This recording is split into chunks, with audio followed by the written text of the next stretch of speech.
My escape became another prison when my parents sued me. Standing there, clutching the keys to my new home, I felt the cold iron burn my palm like a brand of betrayal. This was supposed to be my sanctuary, my escape from the endless cycle of disapproval.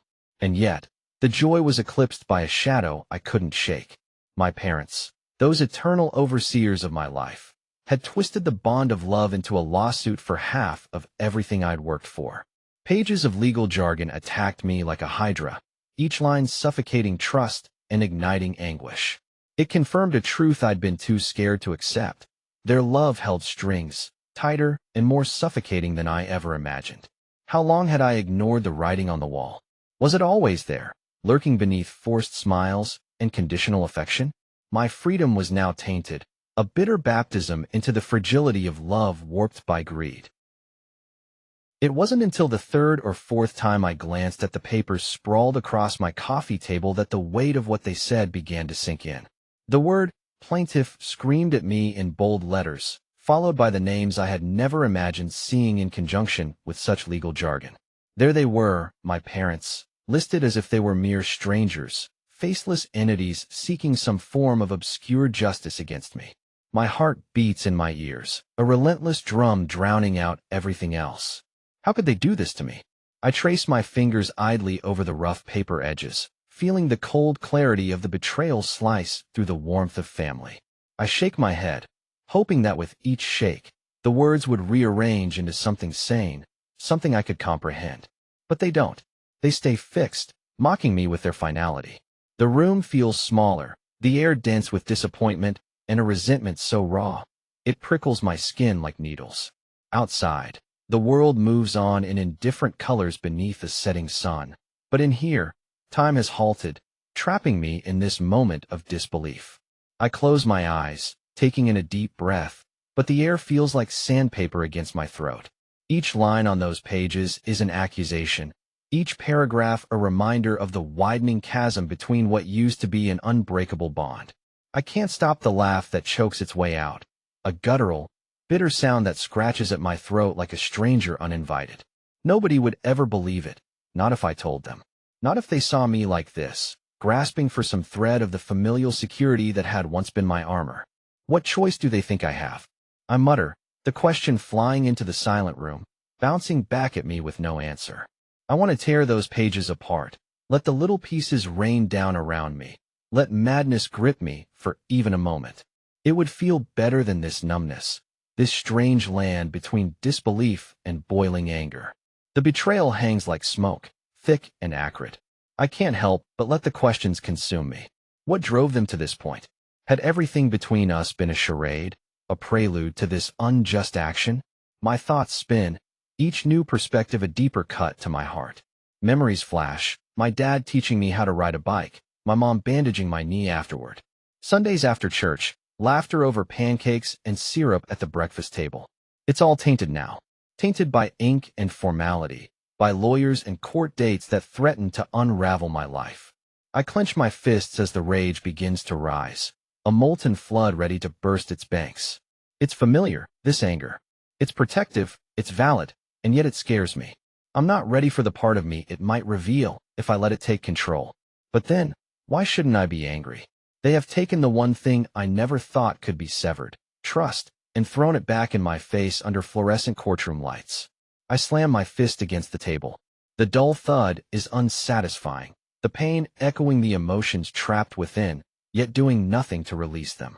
Pieces of paper flutter slightly in response, as if nudged by an invisible wind. Everything's changed, and I am standing at the precipice, staring into an abyss of uncertainty. Collecting myself, I force a deep breath, grounding my escalating emotions, feeling the chasm yawn wider as the clock ticks, a pendulum swinging in time to my realization. Something has to give. Something has to change, or this will consume me. With sudden clarity, I know what I must do. Signing the papers felt like cutting the last thread of a lifelong tether. Only I never imagined it would snap back with such fervor. I sat there, in that stiff-backed chair, the conference table a broad expanse between me and the realtor, a woman with a smile polished to perfection, not unlike her penciled eyebrows. Her manicured hand slid the documents across the table, and as I gripped the pen, there was a tremor of disbelief in my fingers. This was it. My house. My home. The room carried the antiseptic chill of air conditioning, a low hum in the background that seemed to amplify the quiet click of my pen against paper. Her voice, warm and slightly patronizing, cut through the silence, congratulating me on this new chapter. A new chapter indeed, I thought, one where the words were entirely my own. There was an unfamiliar weightlessness as I scrawled my name, a sense of stepping off a cliff edge into the unknown, and yet a loftiness in the fall. Freedom. It was intoxicating. I could taste it, crisp like autumn air on a morning when the world feels silent and ripe with possibility. There was a warmth uncoiling in my chest, an effervescence that I was free at last. Yet, even as I reveled in the moment, shadows loomed, insidious and stark against the brightness of my newfound liberation. My past whispered in a voice I couldn't silence, a winding echo that refused to be ignored. But there, in that office, I chose to dismiss it like errant thoughts, embracing the hollow echo of finality instead. The realtor handed me the keys, the cool metal promising an end to shared spaces, to compromises made with the flimsiest threads of patience. My mind danced into this newfound solitude, picturing rooms that would hold echoes of only my laughter or my silence. A canvas yet untouched, unfettered by remnants of expectations. Not theirs, not anyone's. But the thrill existed on a fragile balance, perched precariously over a chasm I refused to look down into. A yearning clung to the edges of my consciousness, a nagging sense of what once was, a shadow of what I was moving away from, yet couldn't wholly escape. I stood, shaking her hand, a formal gesture for a relationship that would quickly fade to memory. Her touch was brief, efficient, her eyes already sliding back to the digital clock on the wall, ticking towards her next appointment, her next conquest. I smiled, a thin but genuine expression of gratitude, and maybe victory, etched on my features as I clutched the keys tighter. Outside, the world felt unchanged, the afternoon sun casting dappled patterns on the pavement through skeletal branches. I took a deep breath, feeling the weight of the key's cool promise in my palm, and stepped towards the future, balancing possibilities and regrets with each stride. Every step felt deliberate, a stepping away from the constraints that had bound me, a pact made with myself under the expectant skies. I couldn't help but let my thoughts wander ahead of me to what was waiting. An empty space filled with echoes of a distant past, yet vibrant with dreams just returning from the recesses of hope. This dream, though, was now marred by reality's harsh intrusion, the letter of impending legal battle, pressing sharp edges into this nascent peace. It seemed the world I'd built was already crumbling before its foundations had fully set, the fracture lines deepening with every remembered word of that lawsuit. As I drove away, my fingers brushing against the soft fuzz of the steering wheel, I cast a glance in the rearview mirror, seeing not just the road behind but the specters I'd thought I'd left on it. And in that reflection, a thought nagged, still embryonic. Had I truly unshackled myself, or merely donned a different kind of chain? Their eyes meet mine, an unexpected chill in their gaze. I paused just inside the doorway, my heart pounding against my ribs like a warning drum. My mother stands by the window, the sheer curtains casting faint shadows across her face, making her eyes seem even colder than I remembered. My father sits at the edge of the couch, hands clasped together, a pillar of unwavering resolve. It's only fair. You owe us. My father's voice reverberates, an unwelcome echo that slices through the thick silence of the room. His tone is level, surgically precise, as if he's cutting through layers of my defenses with nothing but sound. I search his face for something, anything, that might suggest he doesn't mean it, that this is just another one of those moments, a test of emotions or patience. Instead, I find nothing but the steely certainty of a man who believes absolutely in what he's saying. I take a step forward, the floor creaking beneath my weight, my resolve wavering with each breath I draw. It feels like stepping into an arena, unarmed, with nothing to defend myself but words hesitantly strung into a fragile shield. I thought we could talk. I thought we could make it right. I offer, my voice barely above a whisper, a fragile tendril of smoke in a storm of expectations. My mother shifts slightly, her gaze sliding briefly to my father before returning to the outside world, or maybe some distant horizon I cannot see. The air is heavy with unspoken resentments, their presence as palpable as the furniture, forming invisible barricades between us. "What did you expect?" she says softly, her words floating in the still air, laden with disappointment sharpened by time. Her lips twitch into a semblance of a smile that never quite reaches her eyes. Frustration surges inside me, fighting against the tide of sadness creeping through my veins. Each inhale feels like I'm swallowing shards of glass, slicing through hope each time they settle deeper within. I need them to understand, to see the ruin this silent animosity has woven into our lives. "I didn't know you anything," I protest, voice rising unintentionally, the sound bouncing off the walls, failing to land anywhere safe. But here we are, facing off across the chasm that has grown between us, its width defined by years of unmet expectations and silent sufferings. "All we ever wanted was for you to do your part, to be what you were meant to be," my father insists, his voice an unwavering ship braving a storm of my rising anger. The part of me that once might have bowed to these words is gone, eroded by years spent trying to be enough, knowing I could never fill the void they claim exists. "To be exactly what you wanted, you mean?" I shoot back, clenching my fists at my sides, the nails biting into my palms, a welcome jolt into reality. I'm standing here, talking to strangers who've decided the roles they believe we're all meant to play. A creak from the hallway, the old house settling around us like a comforting weight. Even the walls offer more sympathy than their stony exteriors just now. The quiet lengthens, stretching out like a taut wire ready to snap. The usual warmth of my old home feels distant, replaced by this chill, this bitter confrontation. I realize the futility of continuing, my heart aching as if pulled by unseen strings that keep me tethered to this painful standoff. A sigh escapes me, a reluctant surrender to this momentary stalemate. As I turn to leave, a single thought presses against my aching mind. Coming here, I had hoped for something improbable, reconciliation, forgiveness. But what I found instead is clarity. We're on opposite sides. Their fortress of expectations remains unbreachable, while I stand outside its walls, a stranger to my own family. It's an ending, not of a chapter, but of a story I'd hoped we could rewrite together. The house feels like a cavern tonight, each shadowed corner a yawning mouth ready to swallow me whole.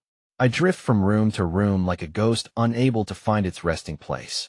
The creak of the floorboards seems to mock me in the silence, a faithful companion in an utterly alien world I've somehow inherited.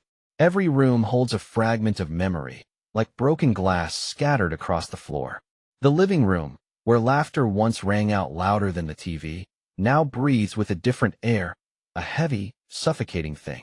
I trace my finger along the edge of the couch, feeling the soft fabric give way under the pressure, and I remember Dad flinging a cushion at me, his face split by a grin. But the warmth in that memory sours, turning to ash at the edges. It was here the shouting matches first turned ugly, his voice booming, tearing through the space between us like a physical force. I shove into the kitchen, hoping the stainless steel will ground me. But there's Mom, her back to me, slicing vegetables with the precision of a surgeon, all the while wielding her words like scalpels. Her accusations, sharp and precise, cutting deeper than any knife. The betrayal still stings, a fresh wound on my heart, raw and angry. How could they not see the disintegration? Or maybe they did, and simply chose to ignore it, each wrapped in their little bubbles of self-righteousness. Their voices linger above the clink of glass and clatter of pans, a distant echo. "You're just like them," Dad used to say, a bitter twist to his mouth. And I would stand there, arms heavy with the weight of my own silence, fury and guilt tangling inside me like barbed wire. I clutched the edge of the counter, its cold touch grounding yet foreign, much like the newfound resentment simmering in my bloodstream. The hallway stretches ahead, lined with photos frozen in time. Smiling faces, milestones captured in the deceptive permanence of film. I squash the urge to turn each one around so I don't have to see their eyes. Eyes that used to soothe, now scorching with quiet accusation. The night seeps through the windows, casting elongated shadows that skitter along the walls, flickering like broken film reels, playing a nightmare of my own making. I push open my bedroom door, my sanctuary, or so it used to be. The air is thick, charged with memories of whispered secrets and unguarded dreams. My bed, unmade and inviting, feels more like a battlefield now. It's where I lay awake at night, dissecting each argument, each spat word, piecing them together in search of some elusive truth. But tonight, the sheets offer no solace. Even in this cocoon, I am not safe from the storm raging in my chest. I sit on the edge, letting out a breath I didn't realize I was holding, and the tension releases just enough to make me aware of how tightly wounded I am. It's a strange harmony of loyalty and betrayal, a tune that plays relentlessly in my mind. Why do I still feel the need to protect them, even now? What a twisted loyalty it is, one that demands I stand guard over my own ruin. The house is silent, expectant, as if waiting for me to make a choice. A step forward, a retreat, something. So I sit there, alone in this vast maze of memories and regrets, the night stretching endlessly, the darkness urging me to confront the truth I've long been avoiding. But all I can do for now is sit. Legal jargon swirls around me like thick smoke, suffocating yet clarifying, a battlefield painted in ink and insult, where I must stand my ground. The room feels smaller than it should, walls closing in with every breath. My lawyer sits across the table, a fortress of papers between us, her eyes darting to meet mine for brief, acknowledging moments before diving back into the sea of text. Her words tumble out, precise and detached, carving through the silence that threatens to drown me. "We're looking at a complicated situation here," she says, her voice a steady undertow, pulling me toward an uncomfortable truth. Each sentence lands like a punch I didn't see coming. I nod, not sure if it's understanding or just reflex. The evidence presented doesn't do you any favors, but it's not insurmountable. I try to grip the edges of the table, anchor myself as the floor shifts beneath me. What does that mean for my case? The words taste foreign, the phrase "my case" an uninvited guest in my mouth. She leans back, her chair creaking softly like a whisper of hesitation. "We can argue this, but you'll need to be prepared for a long and difficult fight." The room's air feels heavy, pressing against my chest as I struggle to breathe it in. I glance down, catching the headlines of documents, phrases dancing above them like flames: defamation, loss of livelihood, character assassination. Each one a thin slice of reality threatening to cut deeper into the life I once knew. Yet, below the layers of panic and disbelief, there's a simmering resolve, clawing its way to the surface. They can twist the facts, tie me up in knots of legal tape, but there's a refusal within me, a silent scream demanding justice. My lawyer breaks my reverie, voice laced with an earnestness that tugs at the veneer of professionalism. "Do you want to go through each allegation one by one, dissect these accusations threadbare?" I close my eyes, images flashing behind the lids, faces turned away, friendships frayed under the weight of whispered lies. "Yeah, let's do that. I need to know exactly what we're up against." As she navigates the legal minefield laid out before us, I focus on her words, each one an island of clarity amidst the chaos. "It's about control," she says of the lawsuit, the allegations, the ugly worded threats bending back on themselves like hooks desperate to sink deep. And frankly, it's as much about intimidation as it is about formal charges. A bitter laugh escapes me, shattering the sterile air. Intimidation's definitely working. But I'm not backing down. Our eyes meet again, her steady empathy grounding but tinged with the understanding of a difficult road ahead. "They're counting on that," she replies, looping back into lawyerly calm. "Standing your ground will be hard, but if you keep to the truth, we'll have places to maneuver." My thoughts churn, rekindling moments past, those early, fragile days when the world seemed so much more forgiving. Once, I believed honesty was a solid foundation, but this quake beneath my feet is testing everything I'd once taken for granted. Finally, she wraps up, voice settling into a tone of reassurance that leaves room for the haunting gravity of our task. "Review everything I've sent you tonight. We're setting a strategy in motion, and it's vital you understand every step." I nod, collecting the papers that suddenly feel heavier than their weight in mere ounces.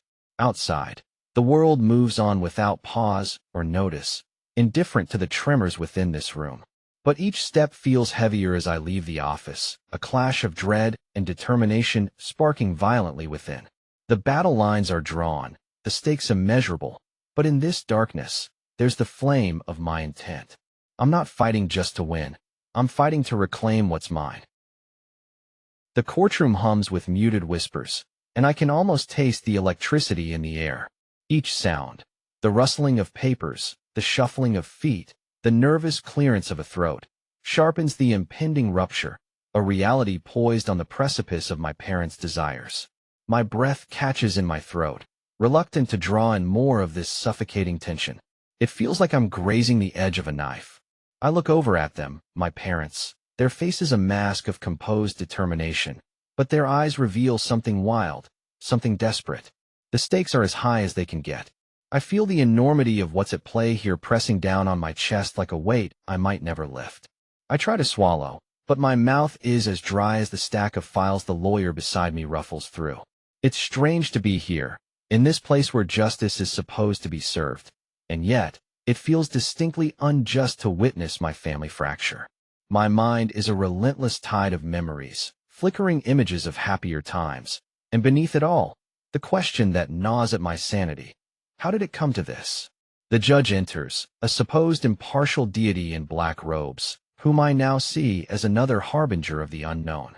Everyone rises, but my knees barely manage the task.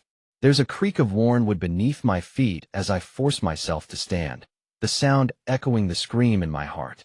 The judge's gavel sounds like a gunshot, an ominous pronouncement that the battle is commencing, and there's no turning back. As the introductory formalities parade with rehearsed words, I drift into the rhythm of anxiety, the pulse of dread an unwelcome symphony in my ears. I glance sideways. My lawyer shuffles his papers again, his brow furrowed with a focus that is supposed to reassure me. It doesn't. Each shuffled sheet twists the coil of fear, knotting my insides tighter.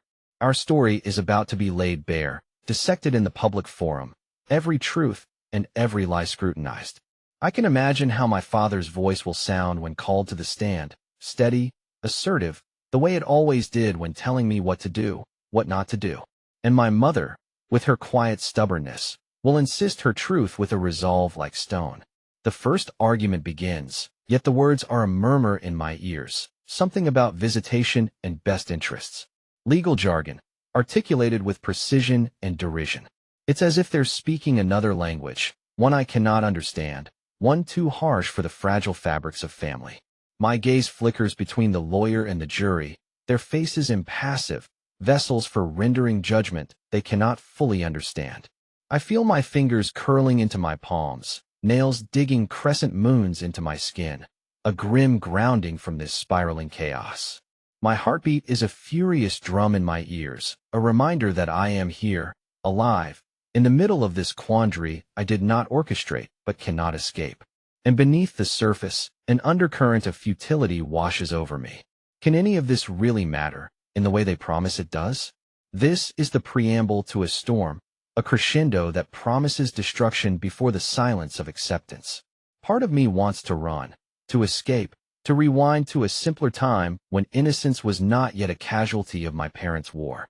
The room blurs, and all at once focuses sharply, the figures moving within a grand design I feel cursed to witness. I am a spectator and a participant in this theater, where the curtain never drops, and silence descends like a shroud when my father rises to speak, each word a stone laid upon my heart, heavy, inevitable, pulling me deeper into the dark well of dread. They say victories are sweet, but this one tasted like ash. The courtroom is silent, the air thick with anticipation as the judge reads the verdict. I already knew the words before they reached my ears. My attorney's last glance had told me everything. Yet, hearing them out loud, spoken with all the gravity a gavel demands, wraps them in an unavoidable, crushing reality. Relief washes over me like a suffocating wave. Yes, I've won, technically, but at what cost? Surrounded by murmurs of shifting paper and the low hum of bodies leaning into whispered conversations, I can feel my parents' eyes on me like a tangible weight. I should look, acknowledge them, give some sign of something. Closure, at least. But my gaze remains fixed on the wood grain pattern of the table before me. Familiar yet strange, like everything else in my life now. My heart beats a dull rhythm against my chest, every thud another reminder that this fight is supposed to be over. It's an ending long sought, and yet all I feel is emptiness. An aftermath where the battle lines linger still. I had always imagined this moment bursting with jubilance, relief soaring high into ceiling rafters, but instead, I find myself gazing into the cavern left by what was once familial love. I close my eyes, letting the courtroom sounds fold into a dull buzz. My mind flits back to moments long sealed away, Sunday dinners, family vacations, the safety I once found in their arms.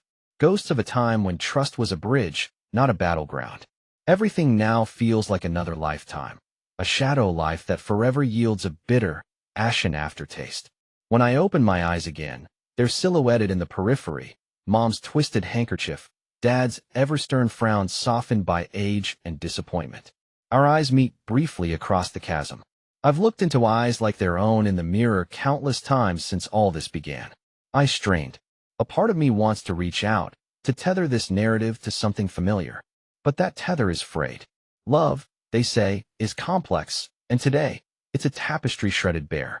Jagged threads dangle, useless and raw. The judgment delivered may echo finality, but love and resentment continue to wrestle in silences unsaid. As people begin to shift, some gathering papers, others raised voices from softened whispers, I stand, pushing my chair back with a wooden screech that halts movement around me. I search for words, but find none. My lawyer moves in, packed bag in hand, eyes scanning for my reaction, waiting for my cue to leave this makeshift stage of heartache and legalities. But despite it all, I'm still frozen here, a statue amidst motion, haunted by what I cannot reclaim. In solitude, the moments not spent grappling with lawyers cast themselves in clear, relentless scrutiny. This courtroom has been my world, consumed by arguments and defenses, all a masquerade for fractured bonds that no court can mend. Finally, I allow my gaze to linger on my parents.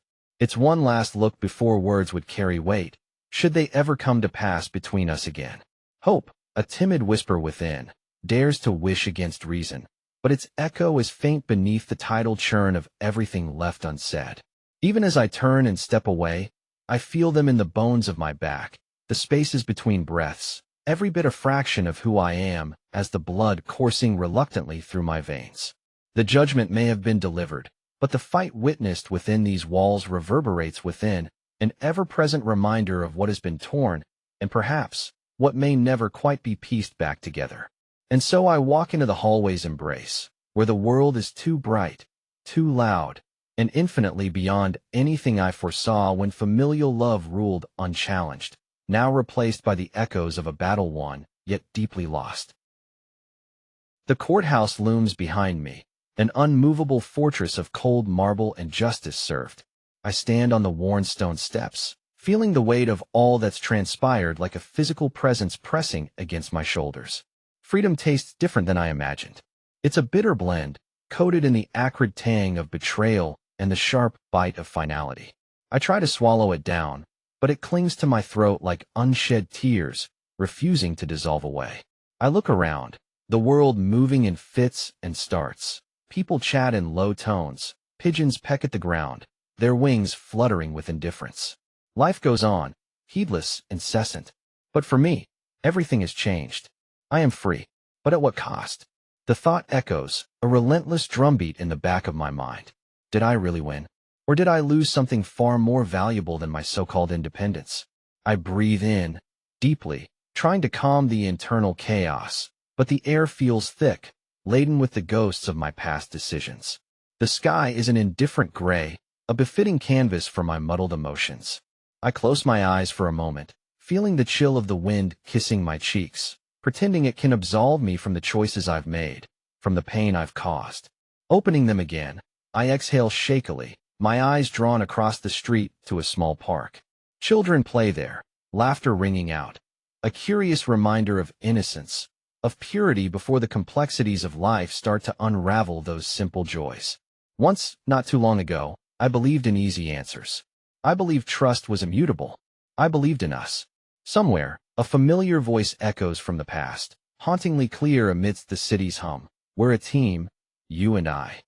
My chest tightens, and the air around me seems far too thin. It's not just the courtroom behind me. It's the life, the shared dreams, the future we built.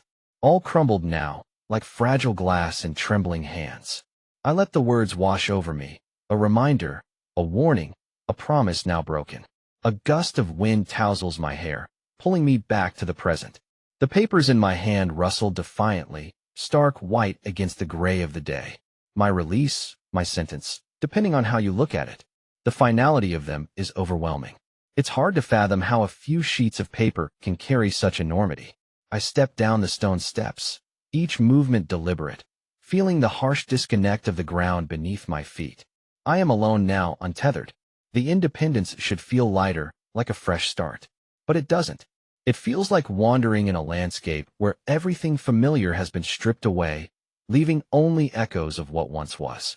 I stand at the edge of the street, cars passing by, their engines droning, a perpetual reminder of life moving forward, of change unstoppable. There's no going back. That's the truth of it, isn't it? Once trust is fractured deeply enough, there's no real mending. Only adapting, surviving the aftermath with its jagged edges. With a deep breath, I finally take a step forward, crossing into the unknown. The road stretches ahead, endless, uncertain. Yet, somewhere amidst the lingering ache, there's a whisper of hope. A small, fragile thing, but there nonetheless. Perhaps, in this new landscape, I might find peace. Or something akin to it. As I walk, the weight doesn't lift, but each step feels slightly less burdensome. The world is still spinning, and so must I, trailing in its wake, piecing together the fragments of who I was into who I might become. The door creaks open with a familiar protest, and for the first time, it feels like a welcome home rather than the entrance to a prison of memories. The stale air scuttles past me like an obedient servant meeting its master. I step inside, each footfall resonating against the walls that bear silent witness to countless echoes, some of them mine, some not. The air here tastes different now, less bitter, more open, as if it's been waiting for this moment, for me. I pause in the shadow of the doorway, my gaze roaming the curvature of the hallway, its worn floorboards like veins running through the body of the house, carrying memories both good and bad.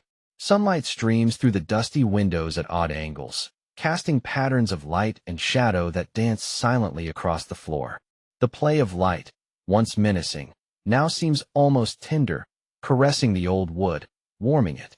The smell of aged wood and perfumed dust is intoxicating, yet familiar, the kind that can wrap around you like an embrace. The house is silent, but not ominously so. It is a peace steeped in sincerity, as if it too is breathing a sigh of relief. I've carved away the darkness, left it a ghost only of itself, hovering just beyond sight, outside the walls it once haunted. As I walk deeper into the heart of my home, I don't just pass through empty rooms, I reclaim them.